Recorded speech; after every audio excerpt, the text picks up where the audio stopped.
The gentleman over there with the face mask is Arnaud Legrand. And you might know Arnaud Legrand from Critical Communications World MENA, where we had an interview about the Nokia backpack.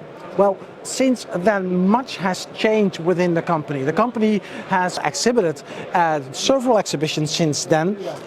They had a small booth, they had a larger booth, they had an even larger booth, and now they're having a big booth, and they're also represented at Critical Communications Finland, which is just around there. So, as I said, much has happened for the company. With the change of narrowband to broadband, Nokia's proposition has become even more important for many governments around the world. To understand exactly what this is all about, I'm having an interview planned with Arnaud Legrand. But he is extremely busy. It's 12 o'clock, it's noon. That's where we had this interview slot. But you know how that works. During exhibitions like this, there's no time, but there must be time somewhere. And when we're talking about Nokia, we talk mainly about private LTE, because that's where the company is actually very good at. So let me sit down, relax, wait until Arnaud is ready, and let's see how it goes.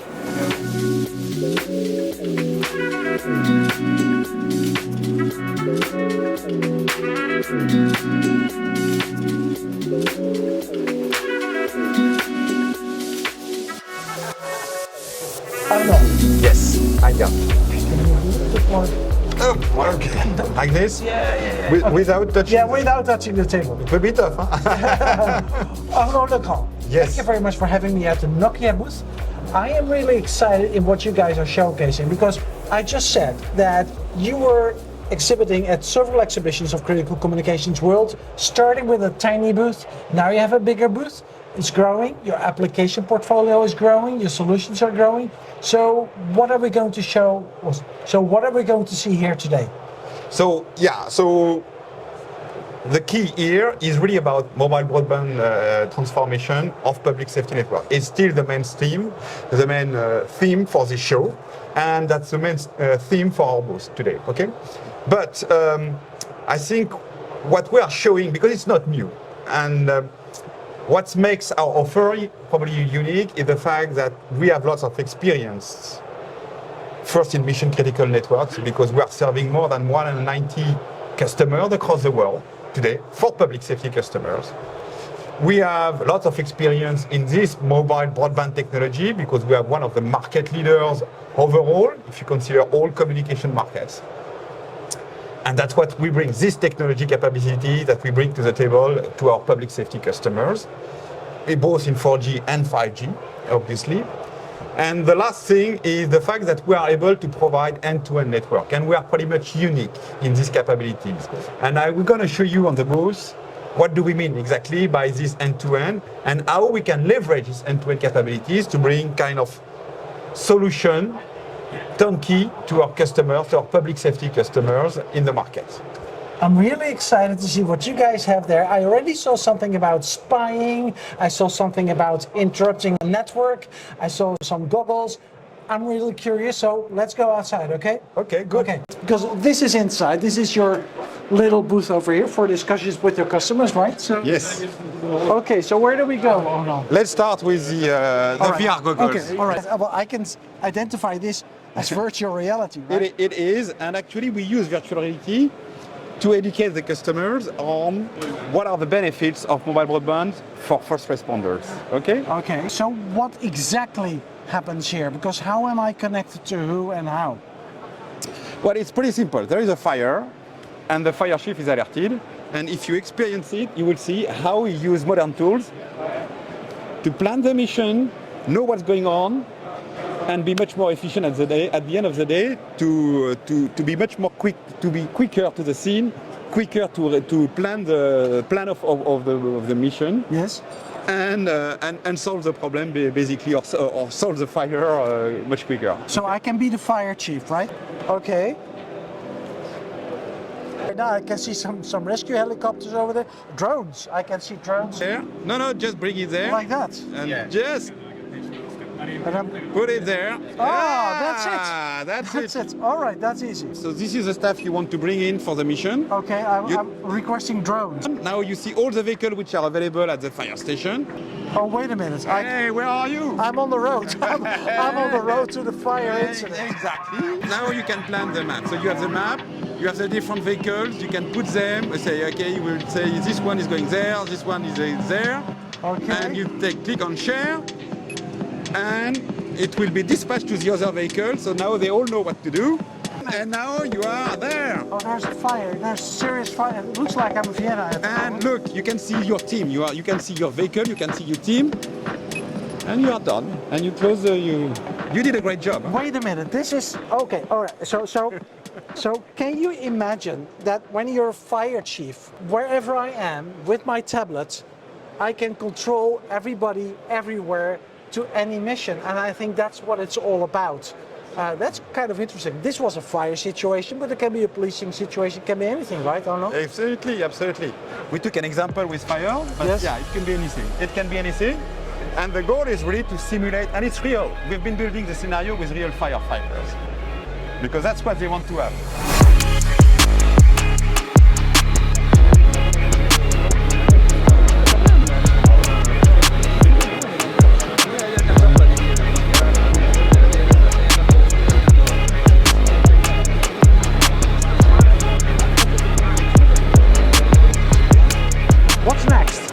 The next one, let me show you, because you know, public safety teams have to operate anywhere. Yes. And a great tool to do that is to use deployable system. If you have big disasters, and the network is down, if you are going in very remote areas, there is no network coverage, you want to bring your coverage. So we are showing here, we have a collaboration. All right. Yes. With a company called SAB that probably you know well. Yes. And they are very specialized in military gears, but we are working with them in order to provide this kind of systems to public safety and military officers and military. It's an ad hoc network. It is ad hoc network. It's a deployable. It's a tactical LTE network that you can bring with you. How fast can you set this up? 20 minutes. 20 minutes. And they have been working on an interface. You see the laptops. It's to set up the stuff. It's because it is to be used by non-professional communication guys. It's very simple to set up. Okay. All right. So and there was something else. Something about fiber optics. And because this is interesting. These broadband networks, this is a radio, but you know, as you go to broadband, you need high throughputs. So you need fiber to backhaul all this traffic back to the command and control. And let me show you a very nice application, which is because everybody thinks that when you have fiber, it's light, so you can spy the traffic. But actually, it's not true.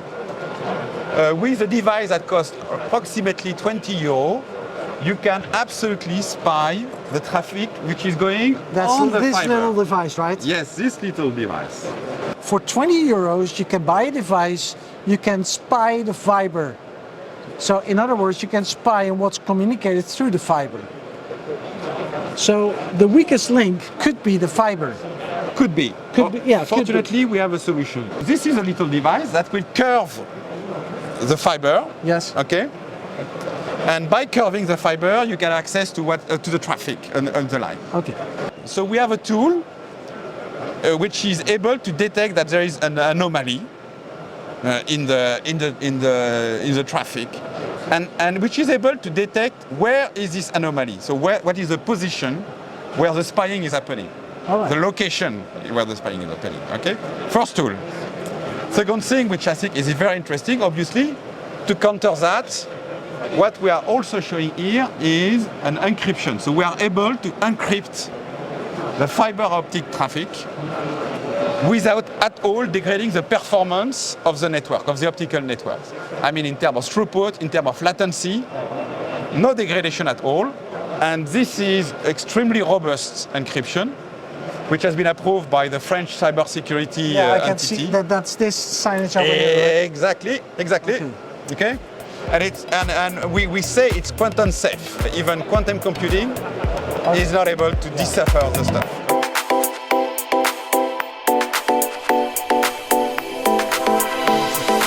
So, you guys have been doing a lot of stuff about private wireless, right? I see a lot of press releases coming out, but there is more, right? That there is. Yeah, so that's correct. Yeah, and in fact, what you see here is primarily public safety because lots of the audience is about public safety. But these broadband technologies that we are showcasing there are also very much used in many other industrial segments. And it's the same technology, and in many cases, the same applications that are used by all these segments. So I think it's a strength from Nokia because we are very strong also in those other market segments in private wireless. We have more than 450 private wireless customers as we speak. And that's something that can really benefit basically the whole mission critical market, not just the public safety one. And I think it's an important message we want to pass to the market. 450 private wireless customer. I mean, it looks like the 450 megahertz for Alliance, right? This is interesting. That's a nice match, actually. Is that a coincidence or not? Certainly. Certainly. All right. Okay. All right. Oh, thank you very much. Much appreciated. Yeah, you're welcome. Right. Thanks, Gert. This event is about technology. This event is about all kinds of different technologies. But sometimes we tend to forget the human factor in this whole technology playing field. Now, Thomas Rehberg is able to talk to me a little bit about the human factor that we sometimes tend to forget. I spoke about this yesterday actually at the Finnish embassy, and that's why we're here right now. We spoke to each other yesterday, and that was a kind of very nice discussion that we had, and you opened my eyes about that, because we tend to forget the human factor, right? Yeah, absolutely. That's a bit also not a concern, but I think that I believe it should deserve at least a couple of minutes in the thinking. It's not enough just to provide a new technology to these public safety communities. We also need to be aware that behind all this, there are human beings and there are processes. And the processes, as we can see them today, they, I think, are just simply a consequence on also the capabilities of the tools they are using today. Now, we have two things. We have now a huge leapfrog in technology between narrowband and broadband. Obviously, first of all, these communities, these users will try to find back their functionalities from how does it was in narrowband. Now, where do I find my push button back on the broadband? But if we would leave it like this would be a big fail. Because what we also do by this, we are offering a tool to these user groups to also do much more than they ever did before. And not to forget, there is a new generation upcoming of people that have been growing up with the broadband technology. They look into a smartphone completely different as you and I would do, right? Yeah. And just also, if you just look to yourself, what is the amount of voice calls you are still doing with a smartphone? It's going down and down and down. Data, yeah. Yeah, today in the narrowband world, obviously all is done on voice because there is simply not a reasonable alternative to this. But once we are arriving in the broadband world, first of all, okay, it will be a copy of what they do today, but then it has to start. And let's bet on the creativity of this user group also. They will bring their own ideas. We offer the tools. We will listen to them carefully. What is really their concern and where it is going to. Maybe they will develop themselves in the processes into directions we haven't even considered beforehand. But this will need time. We see this also in other industries. It's not only about introducing a new technology and then all kinds of thinking, how will it work? How will it also interwork between narrowband and broadband? I heard even customers saying, I don't even want the interworking because it will even hamper my transformation. If it is too easy to let both of the worlds alive, it may also has its consequences in the time it will need. So I want to go rapid. Others would say, no, this need to exist in parallel, these two worlds, for another decade. Also fine. You see, we need to adapt to the user groups, but we should also be ready for surprises when this is available for the public safety community.